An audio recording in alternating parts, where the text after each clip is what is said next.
इस दुनिया में हमें सुखी रहने के हजार तरीकों के बारे में बताया जाता है। हर जगह देख सकते हैं कि सुखी कैसे रहा जा सकता है। किसी की सलाह आशीर्वाद लेते समय भी हमेशा सुखी रहने का ही आशीर्वाद देते हैं, लेकिन दुख एक ऐसी चीज है जो किसी के द्वारा भी नहीं जाती है और ना ही कोई भी व्यक्ति इसे चाहता है।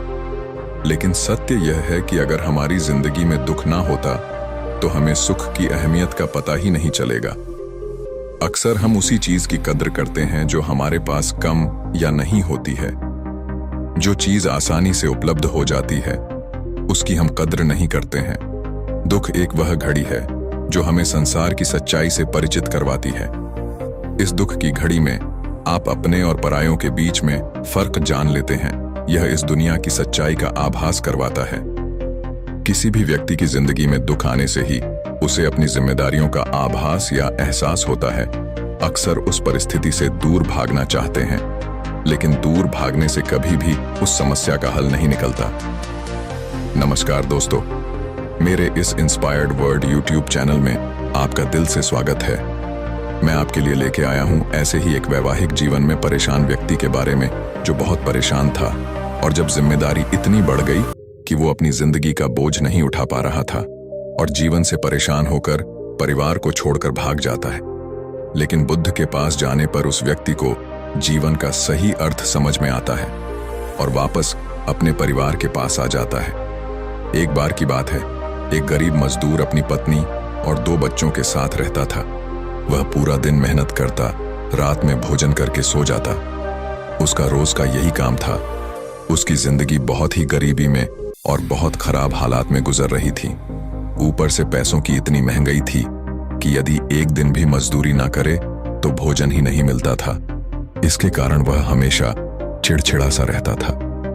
उसको अपना जीवन एकदम नरक की तरह लग रहा था। वह इस नरक से निकलना चाहता था, लेकिन अपनी पत्नी और बच्चों के बारे में सोचकर रूठ जाया करता था। लेकिन एक दिन उसकी मन की स्थिति इतनी बढ़ गई कि उसने फैसला किया कि अब वह यहां नहीं रहेगा।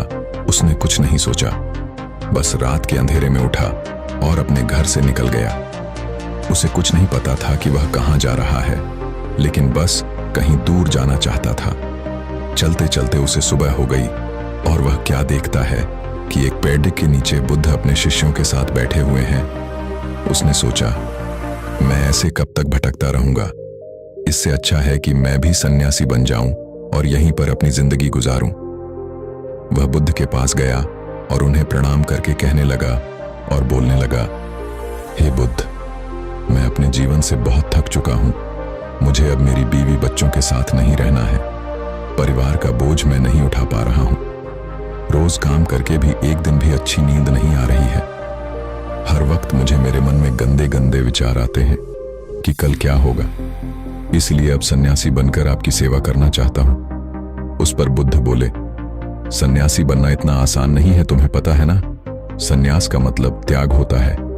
व्यक्ति बोला, हाँ मुझे पता है। मेरी परिस्थिति ने मुझे इतना विचलित कर दिया कि मैं अपना घर द्वार छोड़कर यहां पर आ गया। अब इससे बड़ा त्याग क्या होगा। बुद्ध ने कुछ नहीं बोला, वह बस मुस्कुराए। कुछ दिन ऐसे ही गुजर गए। एक दिन बुद्ध ने उस व्यक्ति से कहा, मेरे लिए सरोवर से पानी भरकर ले आओ, मुझे प्यास लगी है।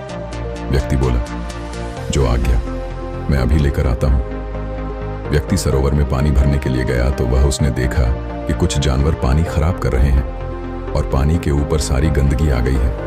यह देखकर वह सोचने लगा, अरे यह तो इतना दूषित पानी है, इसको ले जाना ठीक नहीं होगा। यह तो बिल्कुल भी पीने के लायक नहीं है। व्यक्ति बुद्ध के पास पहुंचा और बोला, गुरुजी, जानवरों ने सरोवर में उथल पुथल मचा रखी है। पानी तो बहुत ज्यादा गंदा है, इसलिए मैं पानी लेकर नहीं आया। बुद्ध बोले, कोई बात नहीं, तुम थोड़ी देर रुको और कुछ समय बाद पानी लेने के लिए जाना। थोड़ी देर बाद व्यक्ति पानी लेने के लिए जा रहा था। जाते हुए वह सोचने लगा, गंदा पानी तो गंदा ही रहेगा। बुद्ध बेवजह ही मुझे पानी लेने भेज रहे हैं। ऐसा सोचते हुए वह सरोवर तक जा पहुंचा। वह देखता है कि सरोवर का पानी तो बिल्कुल साफ है। सारी गंदगी जो उस वक्त ऊपर आ चुकी थी नीचे बैठ चुकी है। यह देखकर उसने अपने पात्र में सरोवर से जल भर लिया। जल लेकर वह बुद्ध के पास पहुंचा। व्यक्ति बोला, लीजिए गुरुजी, मैं जल ले आया हूं, पर जब मैं इस बार गया तो जल दूषित नहीं था।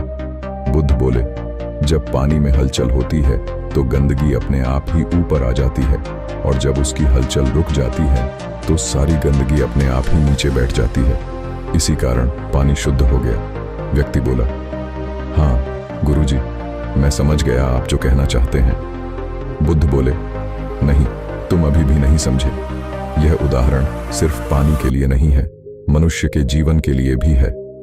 जब व्यक्ति के मन में उथल पुथल होती है तो वह अच्छे से कुछ सोच समझ नहीं पाता, इसलिए वह अक्सर गलत निर्णय ले लेता है। लेकिन जब उसका मन शांत हो जाता है तब वह सही निर्णय लेने के काबिल बन जाता है। बुद्ध ऐसा बोलकर चले गए। बुद्ध की यह बात सुनकर व्यक्ति सोच में पड़ गया। वह खुद से ही बातें करने लगा, मैंने भी अपने घर की मुसीबत के चलते अपना घर त्याग दिया। मेरे मन में भी बहुत उथल पुथल थी, लेकिन अब मेरी उथल पुथल शांत हो चुकी है और मुझे साफ दिखाई दे रहा है कि मेरा परिवार इस वक्त अकेला है और कष्ट में है। ना जाने वह भोजन का कैसे प्रबंध करते होंगे। मुझे उनके पास जाना चाहिए। अगले दिन वह बुद्ध के पास पहुंचा। व्यक्ति बोला, गुरुजी, मैंने जितना भी वक्त आपके साथ बिताया है वह मेरे लिए बहुत खास वक्त था। इस वक्त की बदौलत मैं अपनी जिंदगी को साफ साफ देख पा रहा हूं कि कैसे मुसीबत सामने आते ही मैं अपने घर से भाग आया, लेकिन अब मैं अपने परिवार के पास वापस जाना चाहता हूं। बुद्ध बोले, ठीक है, अगर तुम वापस जाना चाहते हो तो चले जाओ, लेकिन पहले इस बात का जवाब दो, उथल पुथल होते ही तुम अपना घर छोड़कर यहाँ आ गए थे। यहाँ पर तुम्हें शांति मिली और फिर तुम उधर जाना चाहते हो। यदि तुम्हारे जीवन में फिर से उथल पुथल आई तो तुम क्या करोगे? व्यक्ति बोला, अब जब भी मेरे जीवन में परेशानी या मन में उथल पुथल होगी तो मैं उस समय कोई निर्णय नहीं लूंगा, बल्कि सबसे पहले अपने मन को शांत करूंगा, और जब मन शांत हो जाएगा तब उस समस्या का हल निकाल लूंगा। बुद्ध बोले, अब तुम समझ चुके हो, इसलिए अब तुम घर जा सकते हो। व्यक्ति ने कहा, गुरुजी, आप महान हैं। यह तो भला ही हुआ कि मैं आपके पास नहीं आया होता तो जीवन भर ऐसे ही दुख में जिंदगी गुजरती रहती। आपका बहुत बहुत आभार। ऐसा कहकर व्यक्ति अपने घर लौट गया। अपनी बीवी बच्चों को गले लगा लिया और रोने लगा, और बीवी बच्चों से बोलने लगा, अगर जिंदगी में कितनी भी कठिन परिस्थिति आएगी तब भी मैं आपको छोड़कर दोबारा नहीं जाऊंगा। मुझे क्षमा करना। इस कहानी से यह शिक्षा मिलती है कि जीवन में जब भी परेशानी आए या दुख आए तो कुछ समय शांत रहना चाहिए। शांत रहने से आपके मन की स्थिति भी शांत हो जाती है और आप साफ साफ वो सब देख पाएंगे जो आप नहीं देख पाते। शांत रहने पर आप किसी भी समस्या का समाधान निकाल सकते हैं। जीवन में कितना भी दुख हो, परेशानियों में हो या कुछ बात की टेंशन हो, बस हमें शांत रहना है। जब आप एक बार शांत हो जाएंगे तो आप स्वतः ही शांत हो जाएंगे और सही फैसला ले पाएंगे। तो दोस्तों, कैसी लगी कहानी? अगर सच में अच्छी लगी हो तो कमेंट बॉक्स में जरूर बताना, और मेरे इस चैनल को सब्सक्राइब करना ना भूलना। तब तक धन्यवाद, मिलते हैं ऐसे ही अगले वीडियो में।